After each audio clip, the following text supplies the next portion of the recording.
It is Get Valiant number 152, and it is Quantum and Woody 152. What's up, dudes? Hi! Hey! Hey! Glad to be back for another episode. The big 152.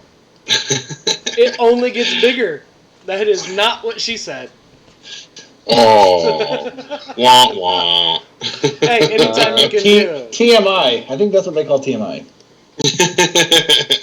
Yeah, it was a little more than we needed. So, speaking of little things, we can jump straight into the little character vignette things that have been coming out for the Bloodshot movie. I don't know. I wanted to chat about that if you guys are cool with it. Sure, let's do it. Yeah. I don't know if you guys have seen them. They did the one for the doctor that Pierce. Emil Harding. Guy Pierce, yeah. Dr. Emil Harding.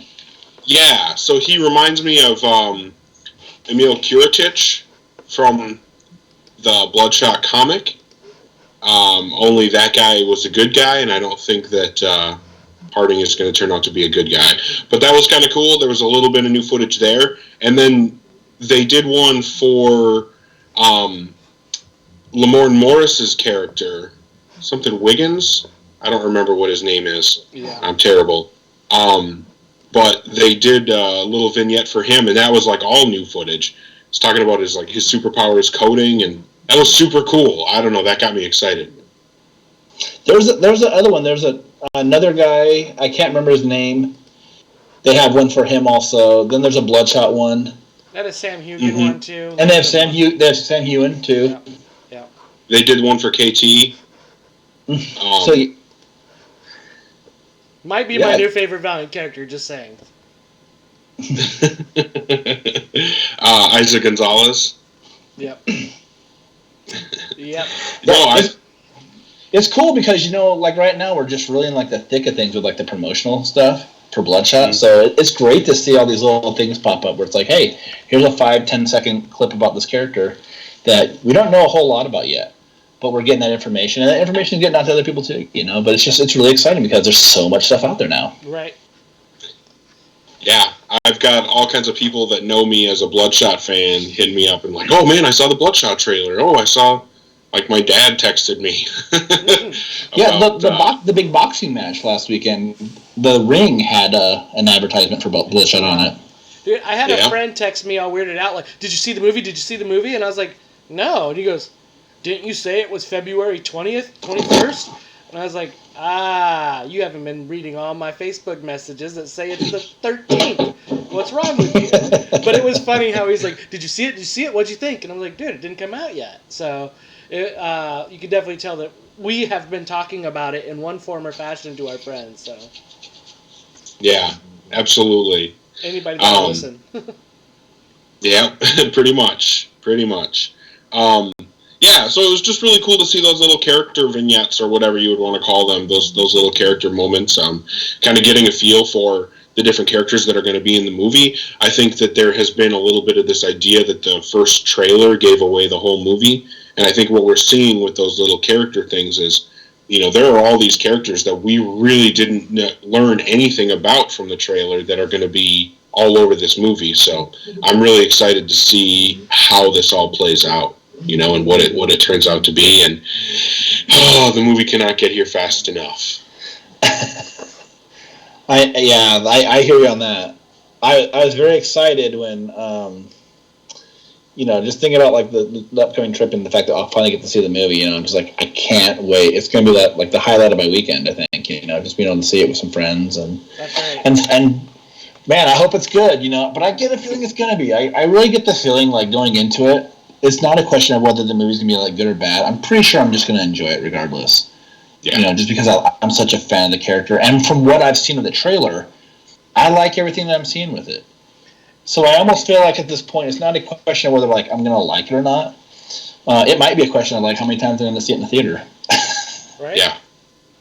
Yeah. Oh, that's 100% where I'm at. Yeah. I got to see it in IMAX, and I got to see it, you know what I mean? Got to just pay the love everywhere, so... definitely going to have to watch it in IMAX. So. Yeah. Oh, yeah.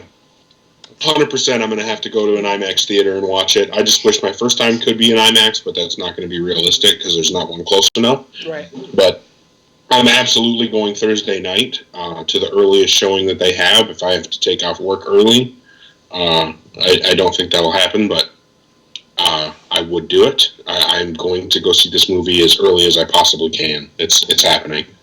I know Hooser was trying to talk me into doing like the midnight showing on Thursday night. I was just like, oh man, can we please not do that? Just because these trips, they gotta be a little bit more relaxing for me too. You know, if that's the case, and if we have to go at midnight, I'll go. But man, like I can already tell you that like one of the things I'm already looking forward to is like a night of sleep. I haven't been getting one for like about a month. So if we have to do a midnight showing, I'll do it. But man, I'd probably be asleep through it. I'll just come back and tell you what happened. That's fine. Just nudge me. Hey, someone just got shot. His face got blown off. He grew right back. Like, yeah. Oh, cool. Wake me when something cool happens. It's again, like he's got nanites, cool. Dude. Like I told you the whole plot. He's got nanites. I saw the whole movie. He was a soldier and now he's alive. He's really, dude. I ruined it for you. Sorry. Like plot ruined. You know. You must have just watched it too. No, I usually the theaters around here will have it at like 7:00 on Thursday, so that's my plan is to go see it then. Assuming that it's playing, I can find it in either the town 15 minutes away from where I live or the town 45 minutes away from where I live. One or the other. Well, real quick, before we move on to something else, I do want to say that Chris Amundsen, the old moose over on Valiant Comic Fans, he is trying to organize a big viewing for anybody who's going to be in Seattle the weekend that it comes out. So if there's anyone who listens to the podcast, if you want to go and watch it with a bunch of fans, head on over to the Valiant Comic Fans. There's a post up there, and we're just trying to get a head count, I think, at this point to see how many people want to go. And it seems like there's going to be like quite a few people there, to go watch this movie. So maybe that's a thing somebody wants to do. Yeah. That'd be awesome. I'm really jealous that you guys are going to get to do that. Well, we'll live stream it to you. Yeah, okay. We'll do our reactions for you. Yeah, you'll just see my face and John's face. Ooh. The whole time. Yeah, that'd be pretty it. And me eating like 5 hot dogs in the theater. Gotta have a pocket dog. Yeah, I'm a big fan of hot dogs at movies, so Nice. That's the weirdest combination. Why? I think I've ever heard. He likes the hot dogs at night. It's all right. Oh, I man. So anyway, everybody likes a good wiener, okay? Especially in the dark. We're back on the When you're watching a little Vin Diesel, you just need a little wiener. Okay, guys. I want to thank everybody in the chat for jumping on. You guys rock. J-Rob's with us, Scott Bloom. You guys keep with us, man. We appreciate it. And David of course, Bale's Quantum and Woody week. So yeah. Oh, DBDB is with us too. Yeah. So the other thing that came out, we were gonna maybe talk about. Sean Hayes joining us as well. Hey, Sean. The other thing that we were going to talk about is those solicits. We could talk about those, right? Absolutely, because one of the new ones that came out, Shadow Man. Yeah, dude. So, I don't know how much we talked about this already, but I'm definitely stoked about everything that we're seeing so far.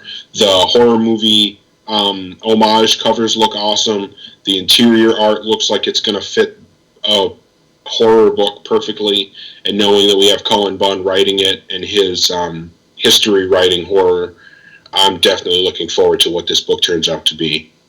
I can tell you right now, just from the solicits, all the covers look great. Yeah. And I do tend to bitch about that a little bit because Valiant. Even for the longest time, it's been a lot of nice pinup covers and things like that, but I really do like the covers on this one. And the horror covers especially look great. The one that's based on Halloween is my favorite. Oh, absolutely. With that skull, I think that's going to be part 2 where that's at. And I'm loving this pre-order one, too. Yeah. I do get a feel of the A cover that they're showing. Reminded me of the A cover of the last Diggles run with Shadow Man a little bit. But all in all, yeah, they're phenomenal looking. They make you want to read it. I do like this piece right here that looks like it's Jack with Shadow Man. Very awesome there. And then the interior piece. I mean, Cullen Bunn, I think, is in the element. That's the right spot for him. And just the interiors that we've seen look pretty dang awesome. I like that we're getting Baron Samedi in right away. And they had a couple lettered pages as well to kind of look at down the way. So make it dark, make it bloody, and have that voodoo thrown all the way in there. And I just hope that he really dug deep into getting some of that voodoo elements to be kind of authentic to that. But seeing what he did with Punk Mambo, her going to Haiti, really made me think that that's going to be played out pretty well. So that's a pumped up book for us. That's coming out in April. So gonna be awesome. Yep. I don't know about you guys. I didn't even read the lettered pages that were released because I just want to savor the experience all at once when it comes out. Yeah, I just saw the piece and I saw it where it's like Baron Samedi was in there, and so just to verify that person there in the images that we're looking at right now was him, and that's what they said. So I didn't look at much. I didn't read any of the synopsis. I want to be completely knowing that it's Cullen Bunn, knowing that it's horror. That's all I need to know. Yeah, I will say from what I read in the press release when the creative team was announced, and then the quotes that they had, it sounds like it's going to be a good book. It sounds like it's going to be fun, and it sounds like it's going in the direction that we've seen from recent Valiant books, where there'll be a larger story, but each issue will be kind of its own adventure, which I'm cool with. Yeah. One thing I want to add real quick is, and I said this in the chat already, but I really love the way John Davis Hunt draws Shadow Man. He just has a really cool look, like a unique feel to the character. And looking at these pages, I'm just like, man, he's got his face. Like, his face just looks awesome. Everything about it looks great. So pumped to read this book. Yeah, it's going to be pretty darn awesome. There were some other books that came out in that solicits too. Dr. Tomorrow's hitting number 4. I believe it's a 4-issue book, right, guys, or is it 5? I thought it was 5. Yeah. I thought it was 5 also. Okay. And another great set of covers on that one too. Yep. Yes. And then absolutely. Visitors closing out at number 6 here. And again, another good set of covers. I hope we see him. See his face. See him a little bit of his face. Final Witness number 2. I don't think we get a whole lot from the covers on this. A really cool looking image of the guys in the rain. Looks like it's bleeding blood or something. But you just feels like it's a dude who rides a motorcycle and has electricity coming out his eyes. So that one's open. But every little boy's dream, I think, is what that is. Like, every kid aspires to grow up to be that. Right? But Rockefeller's Dr. Tomorrow cover was the best one of these ones that we're showing. And Clayton Henry's is pretty awesome too. Oh, so great to see Clayton Henry doing something with Valiant again, even if it's just a cover. But I've always loved his work. Been such a big fan of it, so I'll take it, man. Yeah. And what I was going to say real quick on the Visitor covers, because they're cycling through right now, the one where he's got like the hood on and the 2 handguns, I think that cover looks great, man. It's got some good action to it. Yeah. I think that the covers have been really strong. I know that there have been, people saying like the covers should be more involved at the interior story and be less pinups, but I say if they look cool, I'm down. And that Rockefeller cover, I'm pretty sure it's Rockefeller. Yeah. That Rockefeller cover for Dr. Tomorrow is absolutely phenomenal. I think that that's probably my favorite one. I think it's really cool that we're seeing the Visitor's face on the Visitor cover. Like Josh said, the one with the guns is obviously awesome. But I think overall we're getting a lot of really, really good covers. The Final Witness ones look really cool. But I would say definitely that Rockefeller one is my favorite of the bunch. Yeah, I'm liking his covers on Dr. Tomorrow. I know he did Bloodshot Salvation, and I remember some of them looking very similar. It was just how they were laid out. The layouts looked very similar, but they were still very good. So he continues to have awesome covers. And then we're looking at some of the other ones that are coming out. Rye number 7. Believe this is going to be Bloodshot number 9. And then Exo Manowar number 2. So are some good ongoings. We're getting 3 solid ongoings. Well, and then I guess Shadow Man too, right? So there's 4 solid ongoings right now.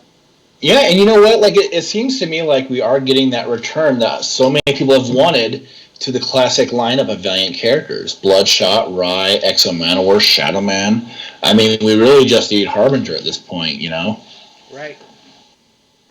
Yeah, pretty much. Knowing that we're going to have EXO on the shelf so soon is really exciting. And did you guys get a chance to read the full-colored issue number 1 that they sent over?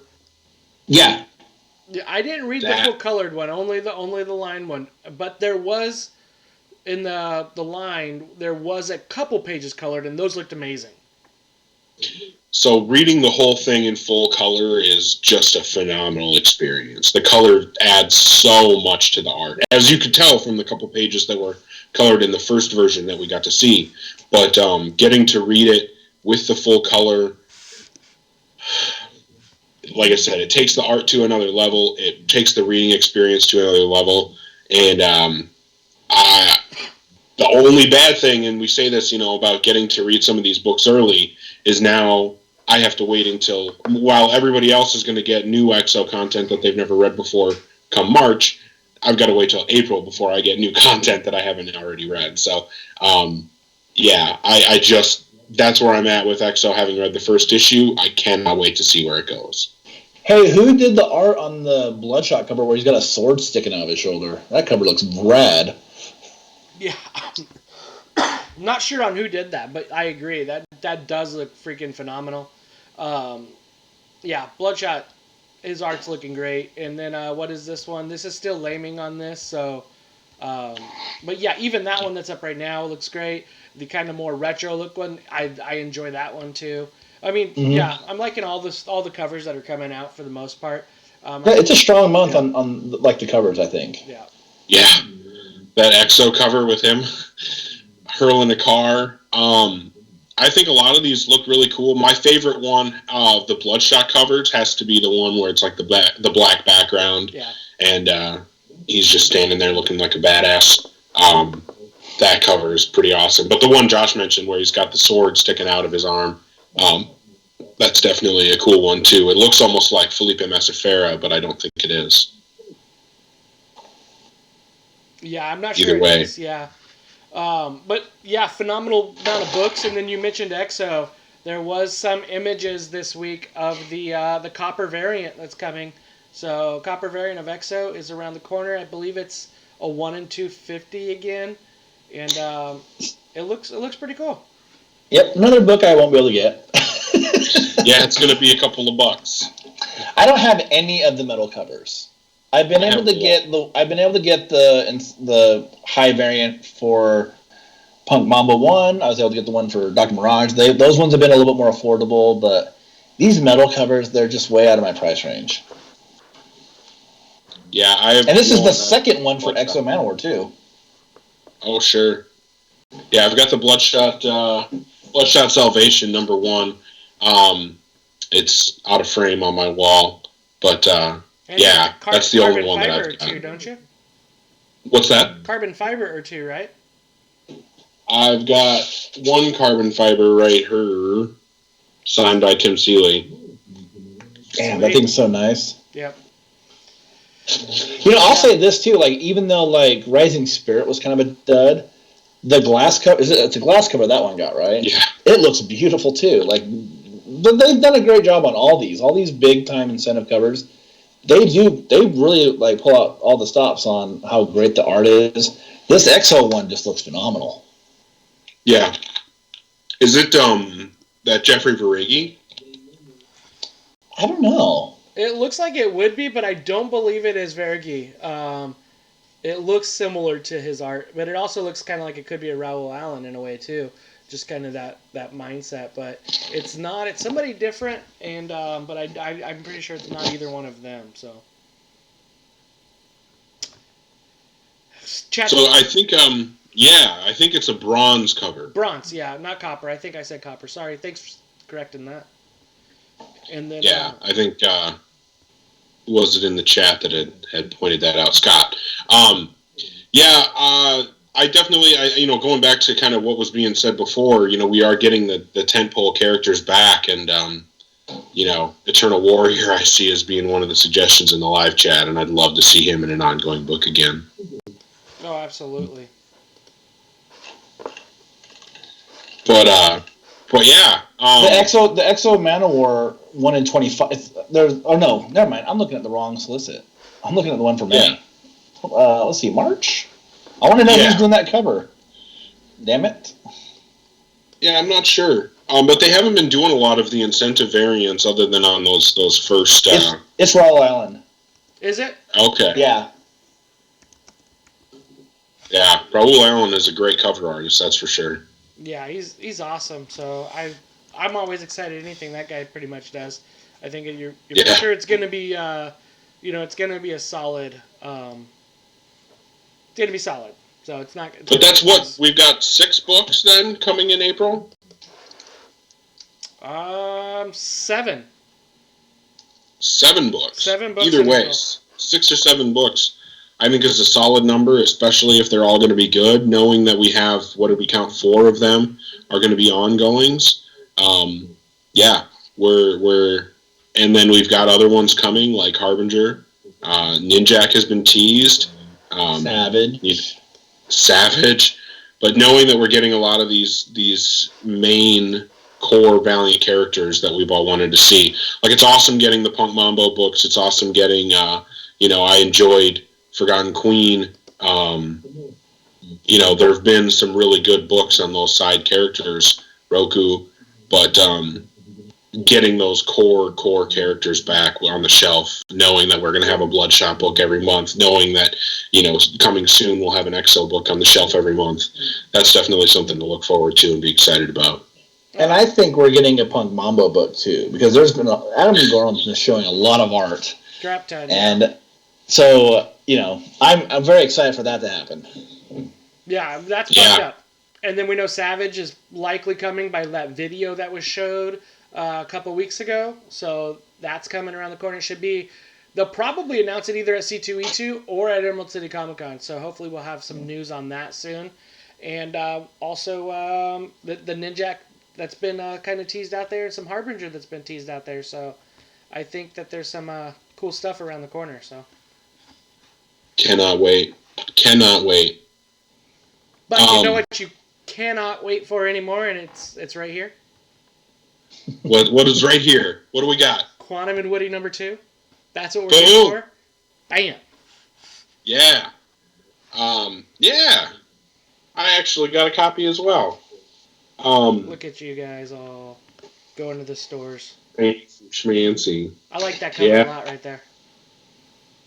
I had gone because I was going to try and the comic shop I go to was saying they were going to have a contest to try to win a Bad Idea print, and then I didn't even end up doing it.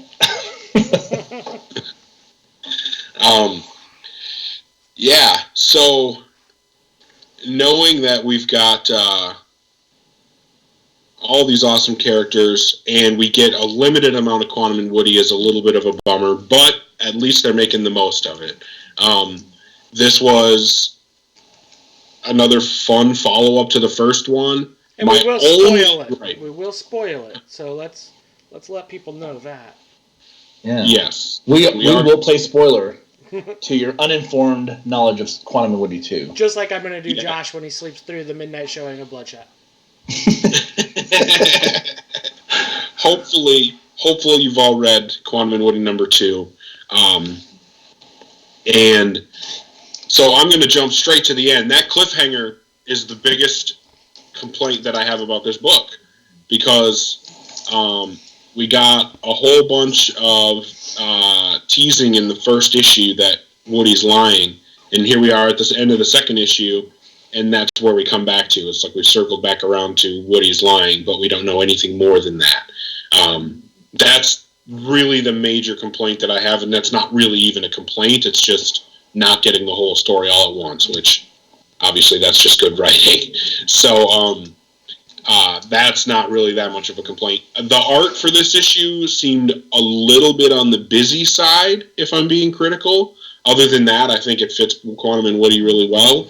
And I think that having a Toile heavy issue was a lot of fun. Dr. Toile never dies. Yep. Yeah. They beat him up every month, they say, in the comic book, which is great because it's like his first. It's not like his first appearance. Like he had a panel appearance in the last issue, but this is very easily like the first like Twilight issue they've had, and I like that part. There's a lot of stuff I liked about this book. It was a very fun read. I like the fact that they kind of just get it out of the way that like they met with someone after the whole Senate thing, and they're like, "Cool, you're off the list. We still don't like you," you know. And I love when like. Woody's like, "Oh, are we gonna get the Presidential Medal of Freedom?" I thought that was like a great touch of the panel. And again, like, based on your history. Yeah, we talked about this last month when we had J-Rob on, and we talked about the issue about how funny the last issue was. And I think that this issue did a great job of continuing that. There's so many like funny moments. So much of their fight, like when they're on the ice rink, I just thought was funny. And then like when they fought the gigantic beast of like the amalgamation of all the monsters controlled by Twilight, I thought was just hilarious. But I mean, I love it. I just love how funny this whole series has been so far, 2 issues in. So I can relate a lot to this book. You know, I had some Chipotle last night and I beat the toilet up, and so it happens.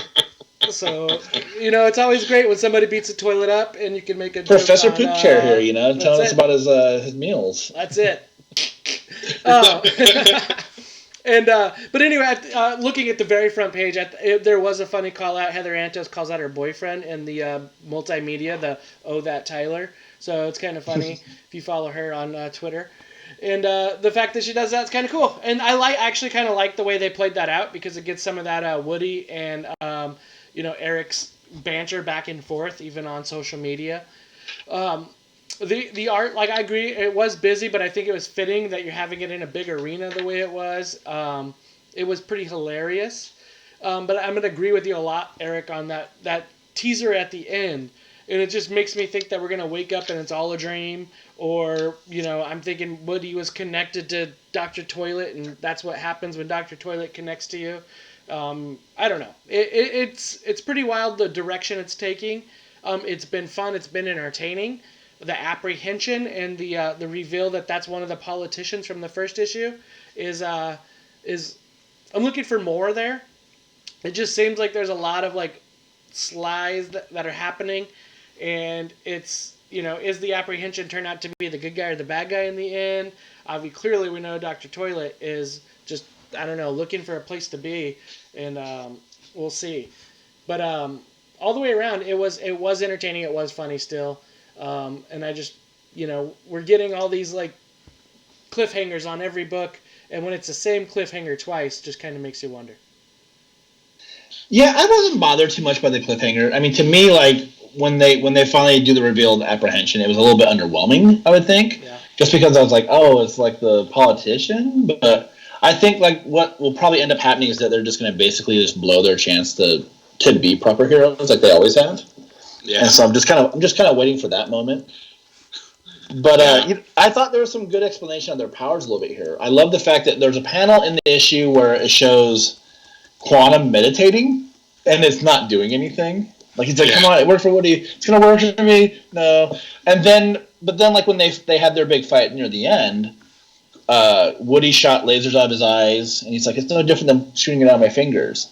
And then Quantum learned how to like expand his force fields to separate the animals. I thought like that was kind of a cool thing, like it was just a different way of shaking up their abilities in a way that, for me as a longtime fan, totally works. Yeah, mm-hmm. It wasn't like it was unreasonable. It wasn't like they suddenly added new power sets. It was just, what else can I do with the powers that I already have, and think outside the box. But yeah, I think that there were a lot of really fun moments in this book, and that's what you need from a Quantum and Woody book. I mean, things like Woody's forehead getting sliced open by a skate, just when he fell down because he wasn't paying attention and wasn't really thinking about what he was doing. The whole bumbling of the whole getting Dr. Toilet in the first place in the skating rink, and then having to go after the other kid, and then there were just so many moments. The apprehension showing up, Woody screaming in the apprehension's face that she's a myth. I thought that was pretty funny. And then finding out, so she's not a politician. She's the Bill Gates-esque character. Yeah.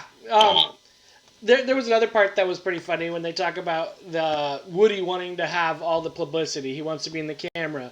And she basically tells Eric, shut up, with you wearing that costume, you can't talk at all. So I thought that was pretty funny. So there was some good lines in there that were really good.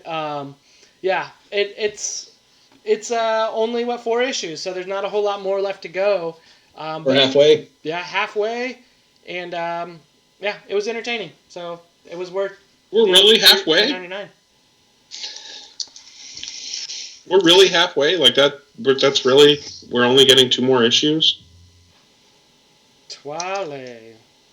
That sucks. Only getting 2 more issues. Yeah. But, I mean, so far we're getting 2 good issues. I mean, while it stinks, I do think that this just ends up being one of those books that people don't really support, for 12 issues. So if we can get 4 good issues out there and then leave people wanting more, that might be the better route to go this time. Yeah. That's true. And maybe we'll get, this creative team back for another 4-issue run in a year or something like that. That might be Quantum and Woody's sweet spot, is to have a good in and out, funny story with a good little plot line. Maybe they don't need this big overarching plot, but these 2 brothers that are going on their misadventures, just having issues with one another, I think it works its way. I think it plays itself out to fit in that format of just the arc at a time. And then just have these kind of standalone arcs with them. So that makes sense. One thing that we didn't talk about last month, and I had meant to mention it, but we were so busy when we had J-Rob on. The pre-order editions have a lot of cool extra stuff, and this one was no different. Where they have the color the scenes based on their descriptions, and the descriptions are funny. Practice your lettering. There's a word search, color in Dr. Toilet, things like that. I thought that they really went the extra mile on the pre-order edition material, because a lot of times it's just, here's a bunch of script pages and maybe an art breakdown of something. And I just thought they did some different stuff here that totally works within the confines of a Quantum and Woody book. So I really like that. Yeah, absolutely. For me, this was a fun issue.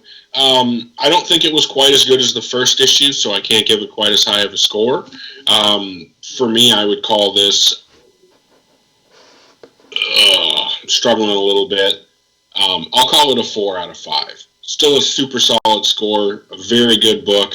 Definitely something that I would recommend to anyone who enjoys funny comics. And hopefully we will get another run after this 4-issue mini. Hopefully we get more and don't see them sit on the shelf for, I don't want to see them put on the back burner for years at a time. Yeah, I think they didn't sit too long this time, which was good. Yeah. The events of the last series were still pretty fresh in my mind when this one rolled out, which was good. But hopefully that's what they have to do with these characters until something can change with how many books get sold. But it as long as we can get another series again, I think that'd be great. And this creative team too. They've been great. Man, it's hard to score this one because I do agree it wasn't as good as the last issue.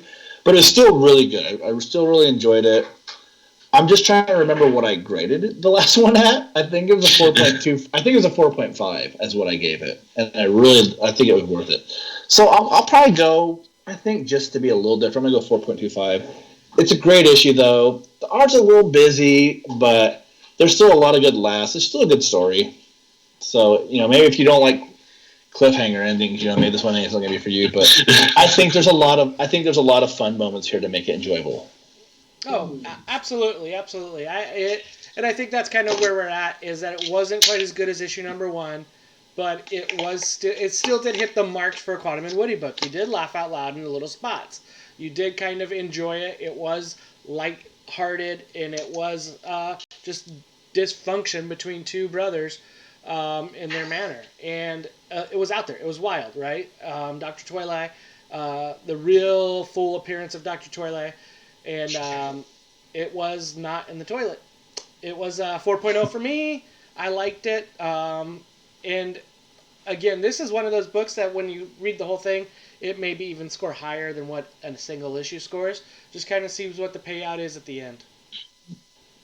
Yeah, I think, and that's the whole thing, like about, complaining about a cliffhanger is the fact that we are in issue number 2 of a 4-issue series, so they can't give away, the whole game in issue 2 when it's a 4-issue series. So that's the thing, like those little complaints go away once the full story comes out. So it's just the nature of the beast when you're reading a monthly comic, something that comes out and you have to wait another month for the next issue. So, yeah.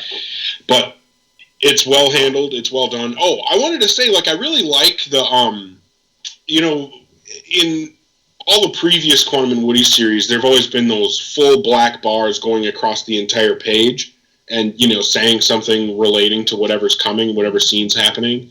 And I like the way that this book is kind of, it's not doing that, but it's doing a version of it where you're getting this, self-aware commentary happening, like that part where it was orphans, alone, orphans, superheroes, or whatever it was. I think that's a nice touch, the way that that's being handled, because it is close enough to the way that the original was done to pay homage to it, but it's new and different enough to stay interesting, to stay fun, and to be a little bit something original to this run. Yeah, I totally agree with that. And I've been critical of those in the past, even though it's such a minor thing, but it's one of those things that happens in so many Quantum and Woody stories. The black border, commentary, if you will, that will run throughout the issues. And I do think that sometimes you need to not have it just to make it a little bit different. But I like the way that it was presented in this issue. Yeah, I think it's an interesting format when it's used, but I do like that it's still there, it's still honoring that, but it's kind of moved away a little bit from it. So, yeah, that's a good call out, Eric. Just something I noticed that I thought was good. All around, yeah, solid issue. I think that, Hooser and I both gave it a 4, Josh 4.25. So obviously we're all enjoying this series and can't wait to see where it comes next, or goes next, rather. And and speaking of things that are going to be coming in the future, we do have more books next week. Do we have books next week? False. It is one of those dark weeks that Sean Hayes was talking about earlier. So maybe we'll have something. Stay tuned for next week if there's anything. Yep. There might be something. Because we got this week is C2E2. So we might be able to come in and talk half an hour of news or something that is launched on C2E2. But not much, because the following will be Bloodshot 7 and Rye 5. March 11th, I believe, is the date. So a couple days. Yeah, right before Emerald City. So, yeah, I think that's going to be that'll be a good week of books too, and a fun week for many things. Yeah. Yeah, I'm looking forward to seeing what all comes out of Emerald City. I'm looking forward to reading the next issues of Bloodshot and Rye. I think those are 2 of the strongest books that Valiant has right now. I wish that instead of getting those 2 books together, we would get a book next week and a book the following week, but can't always get what you want. Yeah, and Todd's on the line right now asking for a giveaway, and so Todd is kind enough. He won the Dr. Tomorrow signed Gen Van Meter trades, and he's kind enough to give away his trades. That aren't signed, so sorry you're not winning. He's kind of giving you the lesser, but that's still cool. It's still free books. It's still cool. Yeah. So, fair enough. I mean, so I know he talked about it, and him and I chatted online. Sorry, I didn't even think about that.